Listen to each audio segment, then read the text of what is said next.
Just There's a lot of small things in the plan that we're still looking to present to Gordon. But one of them is the concept of Friends of Atherton bicycles or trails. Just some idea of a mechanism to organize that interest. There could be, I could easily see that raising money on an annual basis or sweat equity. And it's for these very types of issues where, it's a bit beyond the maintenance budget, but enough folks have it near and dear to their heart, and they just need something to plug into. So I mean, that's kind of what a role of master plan does, is at least organize those thought bubbles, and then people kind of fill the void. I have a question. How do you address the skateboarders and the scooters? I'm sorry. The skateboarders, the kids on skateboards and scooters, how do you address those? And what is the law concerning using the bike lane Look that way. for those vehicles? Same thing as a bicycle. Is there a law against Yeah, that? except I don't, I was watching the news today, and apparently somebody is proposing a bill that's gonna allow skateboarders and motorized skateboarders and inside of bike lanes. Right now, I don't believe skateboards can be in bike lanes. I mean, I'd have to look that up, but they've still gotta be riding with the direction of travel. They've still gotta be wearing helmets if they're under 18.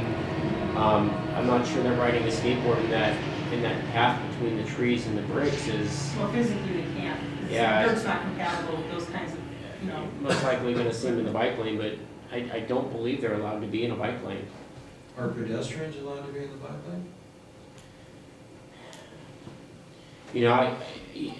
I don't have a problem with them in the bike lane as long as they're walking facing oncoming traffic. And sometimes that's probably safer for them to be in a bike lane than somewhere else. Can I also ask, what is the law with respect that guides the biker to have to dismount and walk across the? I was unfamiliar with that. So a bicycle has to travel facing or with the direction of traffic. If they're in a bike lane and they're northbound Middlefield, let's say they're coming up to Linden or whatever, that's all a bike lane, so they can go right through that. They don't have to get off their bike and get off there in a bike lane. If they come to a crosswalk or a traffic light and they ride their bike within the crosswalk lanes, they're actually considered a vehicle, so they have to follow all the rules of the road.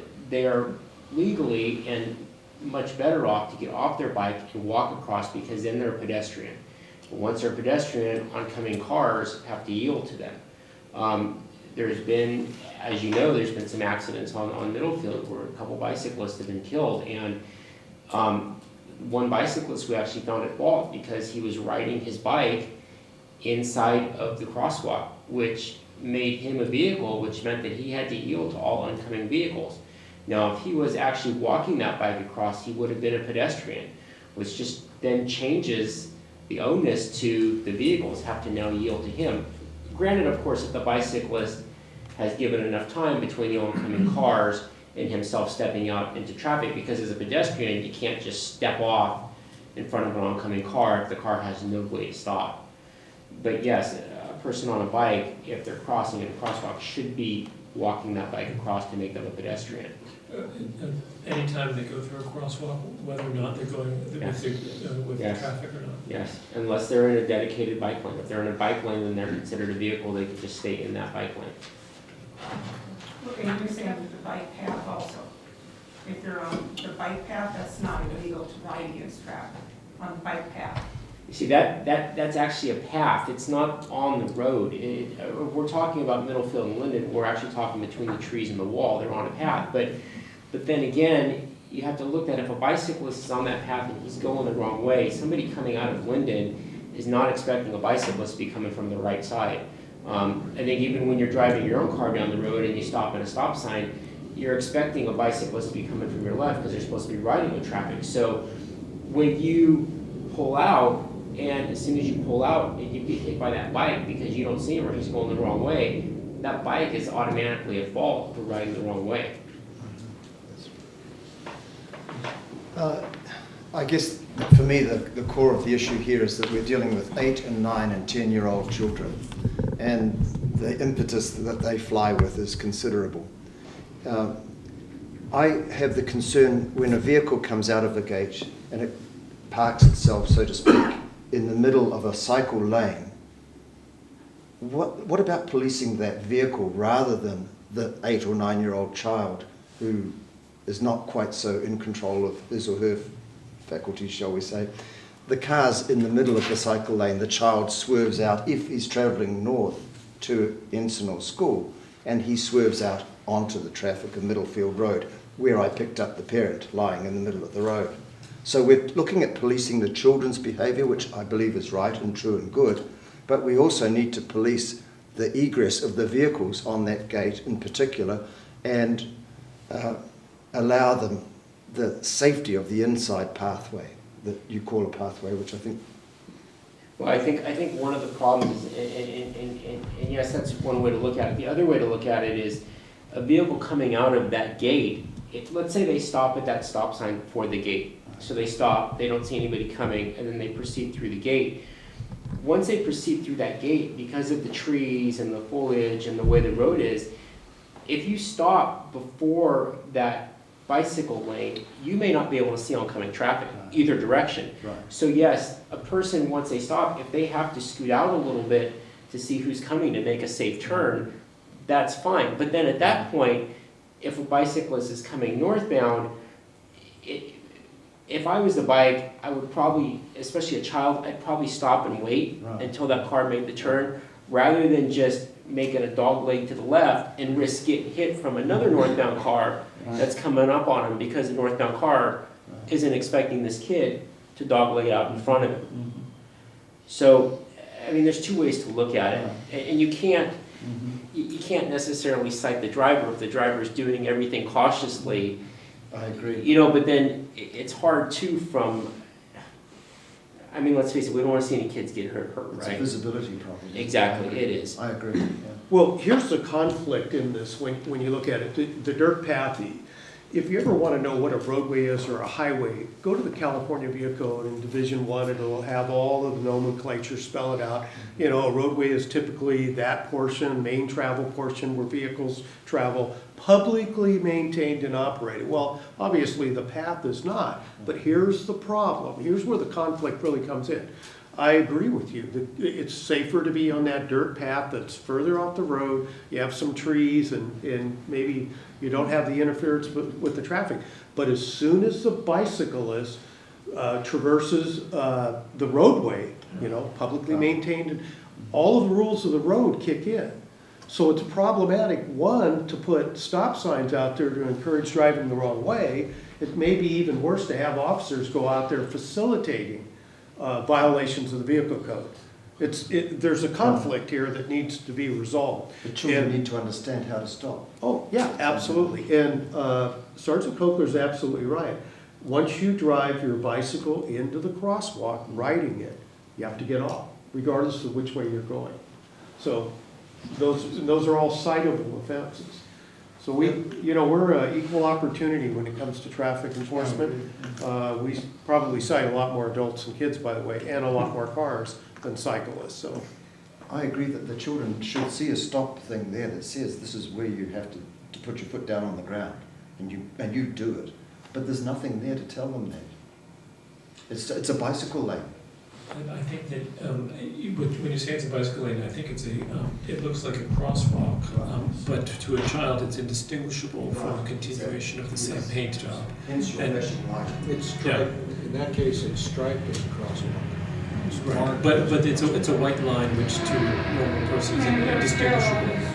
Right, and it's indistinguishable It's from. marked as a crosswalk. I So, actually think I think we may be talking about two different things. You're talking about the actual path, right, between the trees and the bricks? Well, yeah, and the kids can't really distinguish that between that and the cycle lane because they know that's a cycle lane painted white on the road, and that's theoretically a cycle lane, but they're being told not to go there because, you know, it's too close to the traffic. There's no physical separation, so they can't tell the difference. You're saying a crosswalk, So right? might I ask, it looks like in one of your pictures, the bottom left-hand corner, I think what your suggestion is to identify more of the intersection and maybe paint a line across that the kids would say, oh, wait a minute, this now is the intersection. Subsequently identify this intersection being an intersection. You don't see it, it's not that photograph, but it's in her little thing here. You can't see it on there, but you can see it in your handout. Yeah, so it's in this particular photograph where the bikes are going across, there is no, they don't exactly know when that intersection starts. Actually, you can see it right here. Right. The middle picture. At So the you top. see, Or the right right picture here, also. that there's no identification for stopping them, so if we, in fact, put a solid line here, which identifies when that intersection starts, which means get off your bike, walk across, versus this kind of looks like, go ahead. It's a driveway. Yeah, exactly, that's, thank you. Well, but there are the dotted lines that go through that intersection that turn into a solid line on both sides. So if we're from where you're standing, if you look to the right, you see the two crosswalk lines. Yeah. And then if you move over to the right, there's the dotted lines which extend from the solid line on both sides of that intersection to delineate the bike lane.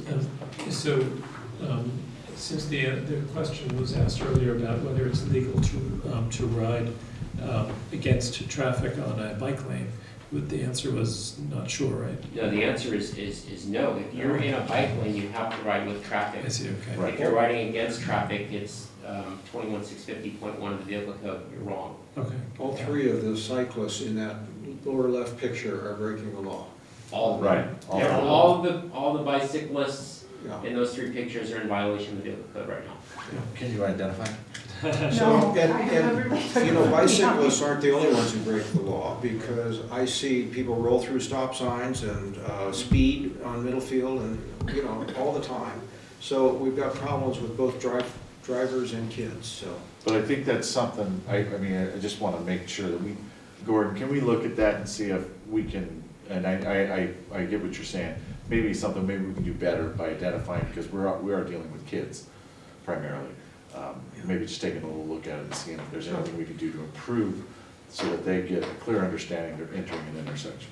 Chief? I just want to make one comment about that. Piggyback on what Gordon said, it's real important that if we're going to go out there and put up signage and striping on a roadway, that it needs to be standardized and enforceable.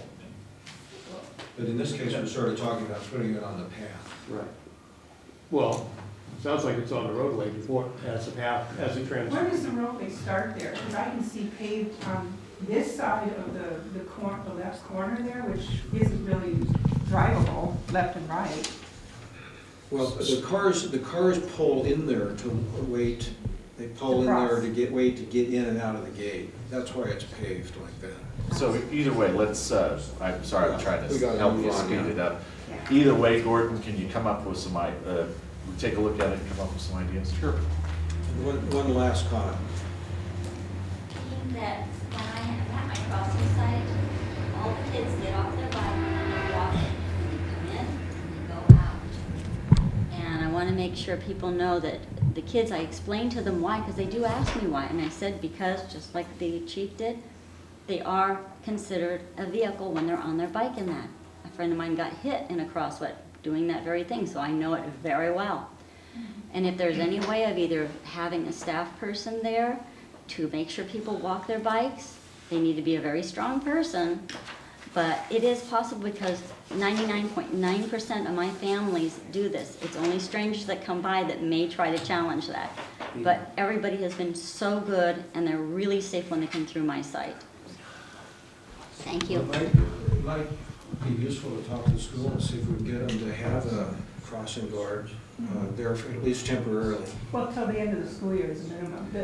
The bicycle ridership is going to pick up now, so as the weather warms up. Yep. We're going to have a lot more kids. So can I also suggest some unconventional signage? So on the inside of the gate, as one exits, a sign that warns, warning bike, illegal bikes approaching from right.